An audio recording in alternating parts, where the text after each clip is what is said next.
अभी तो उसका काउंट ही नहीं है, बहुत सारी आ गई हैं।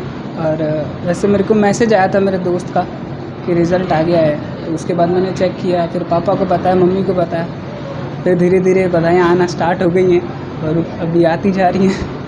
तो तैयारी किस तरह की, क्या रूटीन रहता है?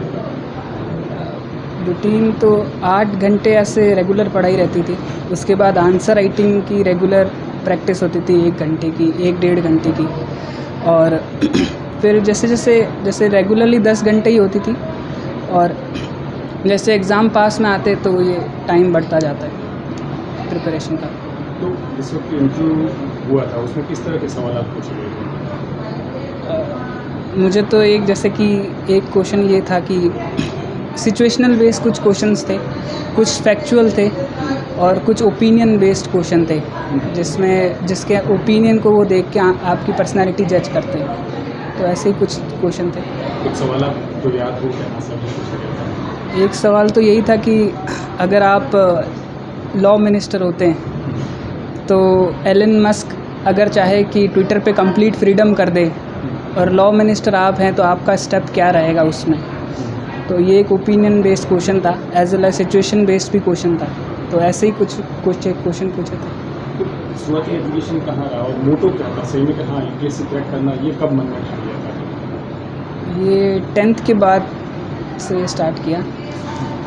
ग्रेजुएशन के बाद फुल फ्लेज थे, अब प्रिपरेशन में आ गए थे, पर 10th के बाद ही डिसाइड कर लिया कि एडमिनिस्ट्रेशन सर्विसेज में जाना है। तो फर्स्ट अटेम्प्ट था आपका या इससे पहले कोई अटेम्प्ट दिया? एक फ़र्स्ट अटैम्प्ट जो था वो सीधा ही कॉलेज के बाद ही दिया था 2021 में ही, और फिर ये सेकंड अटैम्प्ट था 2022। फर्स्ट अटेम्प्ट में कहाँ कुछ रुकावट हो गई थी, कहाँ लगे थे?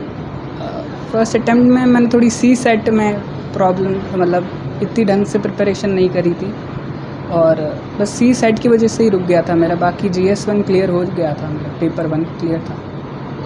जब घर वालों को इस चीज़ का पता चला था, फादर और मदर की खुशी कितना बड़ा सैलाब होता है?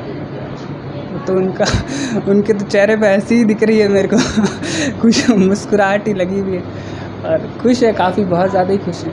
मेरे पापा का ही ऐसे सपना था, जो इन्होंने मेरा पूरा सपोर्ट किया हर एक स्टेज पे, और इवन डिस्कशन विस्कशन जो प्रैक्टिस होती थी आधी तो इन्होंने ही कर दी थी मेरी इंटरव्यू की। तो उनका था। तो लाखों बच्चे थे जो बैठे थे, उनमें से 900 समथिंग कुछ पास हुए, वो क्या अलग था जो आपको सबसे आगे ले आया?